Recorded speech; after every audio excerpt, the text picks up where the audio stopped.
Hola, espero que se encuentren muy bien. El día de hoy vamos a ver un tema muy importante para el desarrollo de proyectos y de emprendimientos y es la evaluación ambiental, social y económica.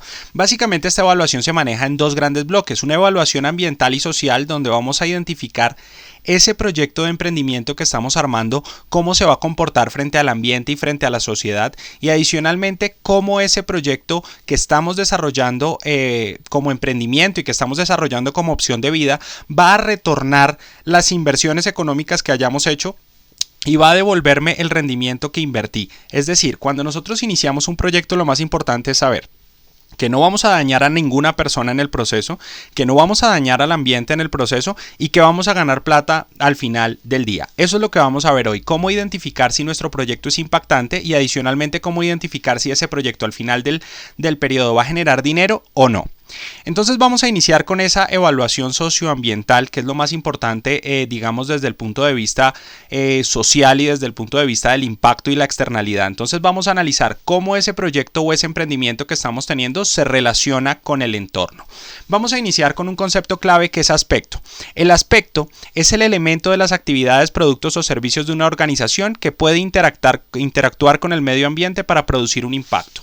Cuando hablamos de aspecto estamos hablando de interacción, por ejemplo, vertimiento, emisión, generación de ruido, generación de residuos, consumo de recursos, es una interacción. Hasta ese momento no se ha generado un daño, no se ha generado una pérdida, no se ha generado una contaminación. El aspecto es sencillamente una forma en la que mi empresa va a interactuar o se va a comunicar, por decirlo de alguna manera, con el entorno. Cuando esa comunicación es negativa, cuando esa comunicación genera una consecuencia, vamos a hablar entonces de un impacto. Entonces, el impacto ambiental es un cambio o una alteración del medio ambiente o en el medio ambiente siendo una causa o un efecto debido a una actividad o a la intervención humana. ¿Qué quiere decir esto? Que básicamente estamos diciendo que cuando se presenta un aspecto, por ejemplo, un vertimiento, por ejemplo, una emisión, por ejemplo, la generación de un residuo, esto va a generar posteriormente un impacto que va a ser la consecuencia. Entonces, el impacto va a ser pérdida de ecosistemas, contaminación del agua, contaminación del aire, contaminación del suelo. Es la consecuencia mala, en este caso, porque estamos hablando en términos negativos, existen impactos positivos, ya vamos a hablar un poquito de eso, pero es la consecuencia del aspecto, la consecuencia de la interacción. Después de que se presenta esta interacción, vamos a tener un concepto clave que es la externalidad. La externalidad ocurre cuando las decisiones de producción o consumo de un agente tienen un impacto en la utilidad o las ganancias de otro agente de una forma no intencional y no se realiza compensación por parte del generador del impacto al afectado. ¿Qué quiere decir esto?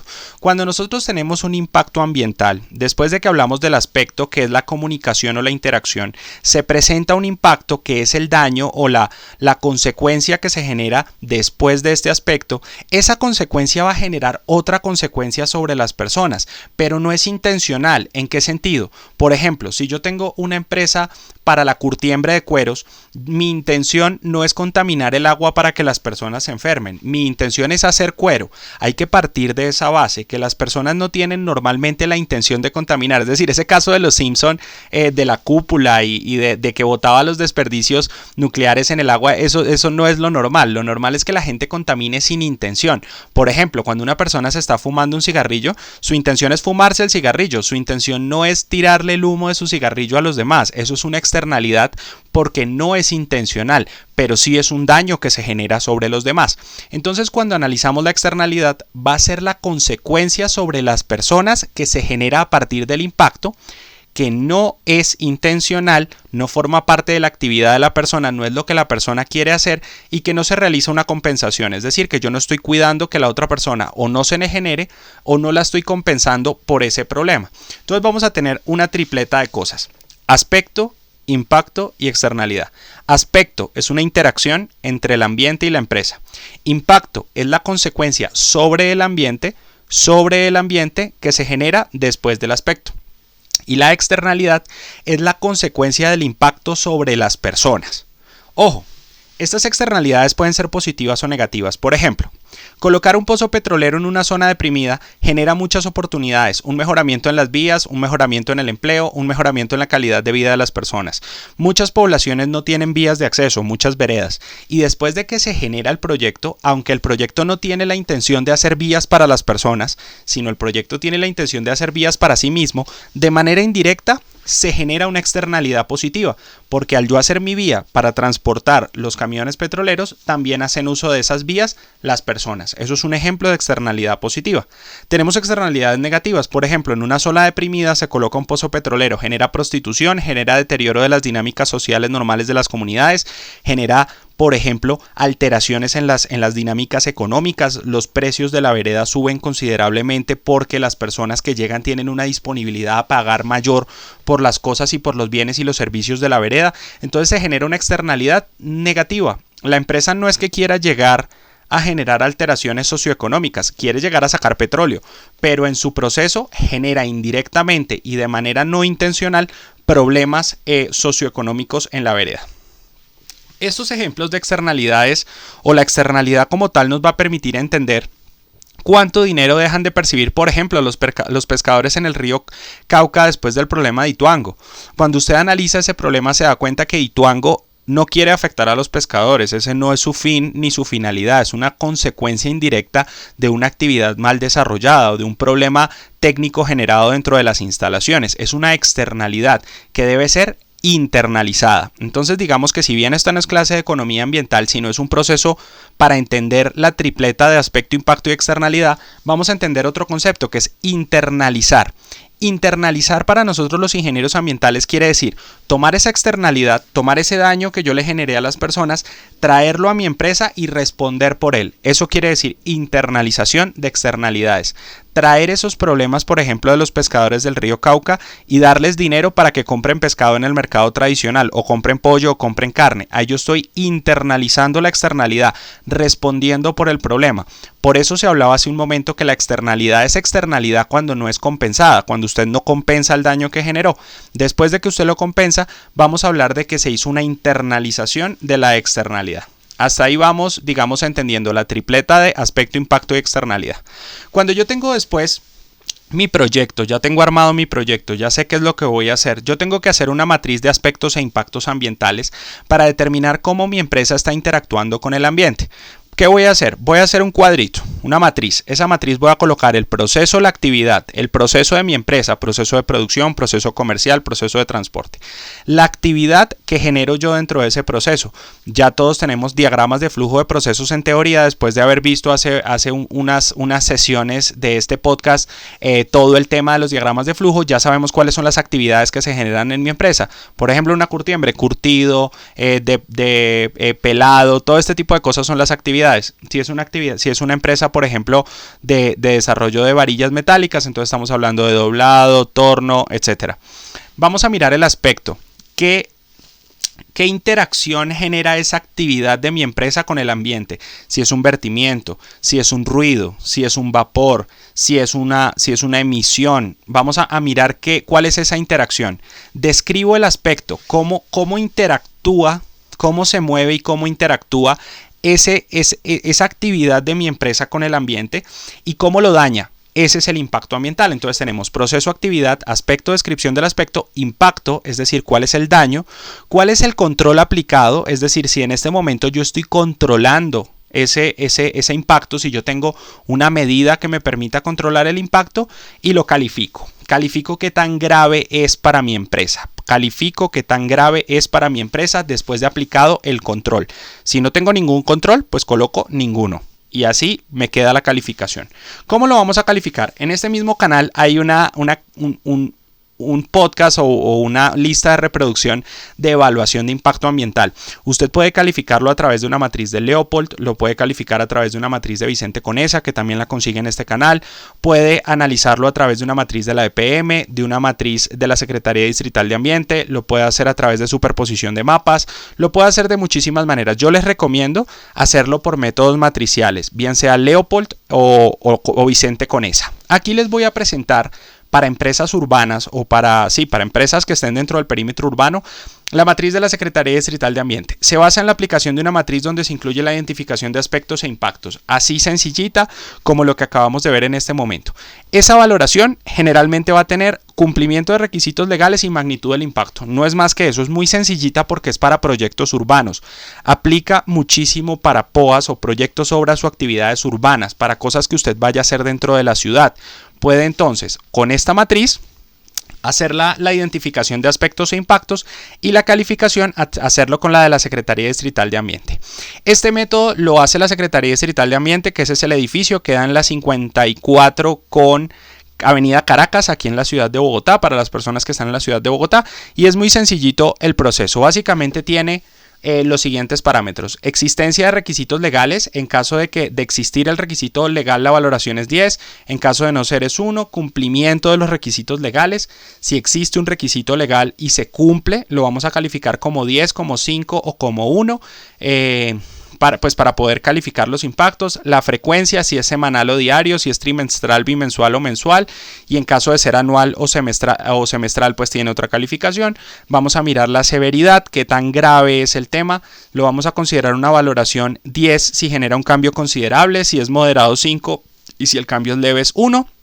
Y el alcance, vamos a mirar si es extenso, si queda o si está por fuera de la organización, si está por dentro de la organización, y con eso vamos a analizar el criterio. El criterio legal dentro de esta matriz tiene una ponderación del 60% y el del impacto del 40%, porque es una matriz muy urbana, muy ligada a las matrices legales. Si hay un requisito legal, por ejemplo, si estamos hablando del requisito de vertimientos o de calidad del agua, de calidad del aire, y usted no lo cumple, eso es lo suficientemente grave para calificarlo dentro de la matriz. Por eso esta matriz es distinta a la matriz de Vicente Conesa o a la matriz de Leopold, porque se basa en los cumplimientos de requisitos legales urbanos. En este caso, para la ciudad de Bogotá están muy bien definidos, por lo tanto, cumplirlos ya le da a usted la medida de que el impacto está bien manejado. No cumplirlos le da a usted la medida de una vez de que el impacto está mal manejado. Entonces, por eso es tan ligada al componente legal. Acá está, por ejemplo, un ejemplo de la matriz donde podemos ver, tenemos el proceso, la actividad como les acabo de mostrar en el cuadro anterior, tenemos la condición de operación, el tipo de aspecto y la descripción del impacto. Entonces tenemos la condición, si es normal, si no es normal, si se da en una condición atípica, tenemos el tipo de aspecto o la interacción, generación de residuos sólidos orgánicos, es una interacción. Tenemos la descripción del impacto como contaminación del suelo, que sería la consecuencia del aspecto, y tenemos el desarrollo de la matriz legal, el desarrollo de la matriz de impacto o de severidad del impacto, o de importancia del impacto, de magnitud, y finalmente la significancia. Eso nos va a dar una ponderación que nos va a permitir entonces calificar. Permítame, me devuelvo aquí, si es crítico, severo, moderado o irrelevante. Y ahí ya nosotros tenemos. ¿Qué pasó? Normalmente la pregunta es: ¿y qué pasó con los aspectos sociales? Vamos a hacer exactamente lo mismo. Lo que vamos a hacer es una evaluación identificando los aspectos o las interacciones que tiene la empresa, cómo afectan a la sociedad del entorno, y vamos a hacer una matriz socioambiental, es decir, vamos a identificar impactos sociales e impactos ambientales, y en algunos casos, dependiendo de las características de la matriz que queramos armar, podemos hacer una matriz de externalidades para identificar esas externalidades, cómo se van a ver reflejadas en la calidad de vida de las personas que circundan mi empresa. Posteriormente vamos a tener, después de hacer este análisis socioambiental, vamos a tener un análisis o una evaluación financiera. Esta evaluación financiera la vamos a hacer con solamente 2 criterios de manera muy sencilla. En sesiones anteriores que encuentran en este mismo canal, hablamos claramente de los flujos de caja. Ese flujo de caja el primer mes o el primer año tiene que ser negativo, pues porque fue el momento en que se hizo la inversión inicial. Y la idea es que de ahí en adelante sea positivo. Que son los ingresos que va generando la empresa. El primer mes es negativo, porque usted tiene un bajonazo de lo que invirtió inicialmente, y después él comienza a ser positivo, pues porque son las ganancias que usted va generando. Ahí vamos a calcular el primero, se llama valor presente neto, también valor actual neto o valor neto actual, BNA, también valor neto descontado, beneficio neto anual o net present value, como usted lo quiera poner, o BPN, valor presente neto.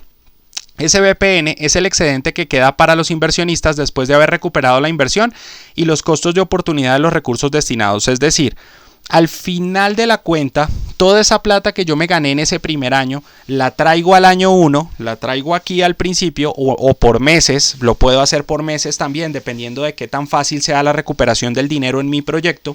Lo hago por meses, si no me da por meses, pues lo tiro a años, año 1, año 2, año 3, año 4, y eso me va a permitir identificar cómo esa plata va a regresar a mí. Ese BPN, ¿cómo se mide? Si es mayor a 0, conviene hacer el proyecto. Si es igual a 0, es indiferente hacer el proyecto o no. Y si es menor que 0, es mejor no hacer el proyecto porque no genera rentabilidad. Eso es, por decirlo de alguna manera tonta, coger toda la plata de todo el año y traerla, de todos los años, y traerla al presente. Toda la plata de todos los años y traerla al presente. Este ejemplo que está acá se los pongo, digamos, solamente para que vean cómo se calcula si estuviéramos hablando en esta línea. Tenemos una plata negativa, que es la inversión inicial, y tenemos todo el resto de los dineros, que sería lo que me va ingresando. Ay, perdón, qué pena con ustedes. Que sería lo que me va ingresando. Entonces, en ese caso, no nos vamos a complicar. Hay una tasa social de descuento normalmente que se pone que es del 12%, que es más o menos una inversión buena, una inversión con un buen rendimiento, un costo de oportunidad de una inversión con un buen rendimiento. Voy a colocar ese 12% como la tasa de descuento, es decir, cómo la plata va cambiando en el tiempo. Vamos a decir que va a cambiar al 12%, como que estuviéramos diciendo que esto es mucho mejor que un CDT, que es mejor que un proyecto económico, que un proyecto que le dé poquito rendimiento. Es algo que va a dar buen rendimiento, entonces pongo 12. Marco el periodo que quiero calcular, es decir, escribo igual BNA, si estoy en Excel, abro el paréntesis, coloco la tasa social de descuento, les recomiendo poner siempre 12 y escoge o selecciona su flujito de caja normal, la sumatoria final de su flujo de caja, le da Enter y punto. Por ejemplo, este flujo de caja que está acá nos da 143 millones de pesos, eso quiere decir que da ganancias. Invertí 50 millones y esto fue lo que fui ganando en el tiempo. Es un ejemplo sencillamente. Evidentemente esto no va a ser así dentro de sus proyectos porque las ganancias son mucho más modestas. Vamos a mirar otro, el otro se llama TIR. La TIR es un indicador asociado al valor presente neto o por lo tanto requiere la misma información, es decir, usted tiene que calcular la misma información para hacer la TIR y el valor presente neto. La TIR es la tasa interna de retorno, es porcentualmente la plata cómo está regresando a mí. Si esa TIR es menor que 12, si esa TIR es menor que 12, menor que 10, menor que 7, es un proyecto que no vale la pena hacerlo, porque ese es el costo de oportunidad normal de un fondo de inversión colectiva, de un CDT, de una inversión en otra parte. Si usted pudiera invertir esa plata en un CDT y le da el 5,4 y hacer su proyecto le da una tasa interna de retorno del 4, usted dice qué estupidez, prefiero no hacer esto porque es más rentable para mí cualquier bobada, cualquier CDT o cualquier cosa que yo haga anual, no vale la pena. Para eso se calcula la TIR, para saber porcentualmente cuál es la tasa de dinero que le va a regresar. No nos compliquemos de nuevo. Coja la inversión inicial, tomando la inversión inicial y tomando todos los flujitos de caja. Aquí aparecen meses, pero aquí normalmente lo que van a aparecer son años, porque esto se hace anualizado. Escribo TIR, los selecciono todos y le doy Enter. Esta inversión, por ejemplo, tiene una tasa interna de retorno del 61%, porque es un ejemplo y ya. Si no fuera un ejemplo, aquí la tasa interna de retorno sería del 15, del 20, del 25 y sería una tasa interna de retorno, digamos, aceptable, que habría que analizar cómo funciona en el tiempo. Pero cuando hablamos de tasas internas de retorno, normalmente van a dar más ajustaditas. Esto es una tasa de retorno exageradísima porque quiero que vean claramente el ejemplo. Pero igual de sencillo, cojo mi flujo de caja, escribo igual tasa interna de retorno y lo calculo en Excel. Recordando que esto no es una clase de contabilidad, esto es una clase de emprendimiento. Por lo tanto, usted rápidamente tiene que encontrar sus datos para calcularlos.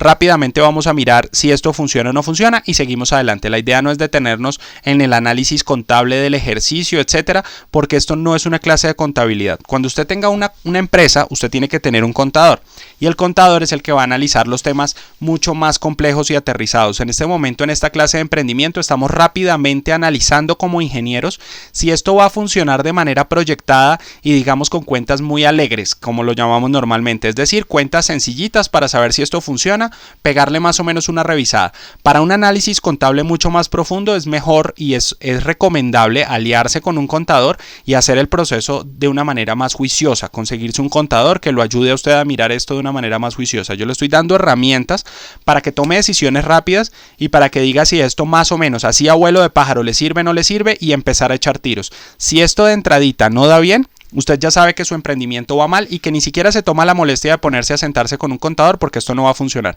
Pero si esto le da algo aceptable, agradable, ahí es donde usted empieza a tirarle como más flechas a esto. Recordemos de nuevo, no es una clase de contabilidad, es un brochazo de emprendimiento para que podamos analizar rápidamente los proyectos y las ideas que tenemos. El BPN tiene que dar más de 0 y la TIR tiene que dar más que un fondo de inversión colectiva.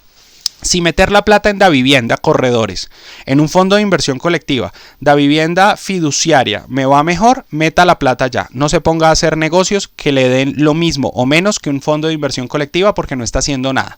Si la tasa interna de retorno le da más que eso, mucho más que eso, hágalo. Recuerde que cuando hacemos un emprendimiento es un negocio, un emprendimiento es para ganar dinero, un emprendimiento no es para quedarse en el mismo sitio donde usted está o para esforzarse de una manera exagerada si no le va a generar un rendimiento que valga la pena. Entonces la BPN tiene que dar más de 0, que quiere decir que usted ganó plata. Y la tasa interna de retorno tiene que dar más que un fondo de inversión colectiva, que en el mejor de los casos le va a dar a usted un 17%, 20% en los fondos de inversión colectiva más locos que hay en este país, Corficolombiana. Ahí usted va a tener, por decirlo de alguna manera, una idea. Usted dice, no, ¿para qué yo me pongo a hacer un negocio, a meter plata? Si en realidad si meto esta plata en la bolsa de Colombia, me va a ir mejor. Pues la meto allá, ¿para qué me pongo a hacer un negocio? Que bobada. Pero si le va a dar más, pues ahí usted empieza a mirar que sí vale la pena hacer su empresa y hacer su emprendimiento, para que lo tenga en cuenta como una base. Les agradezco muchísimo, espero que hayan entendido la clase de hoy, que les haya quedado claro este proceso de emprendimiento y de análisis financiero. Nos vemos en una próxima oportunidad, muchísimas gracias.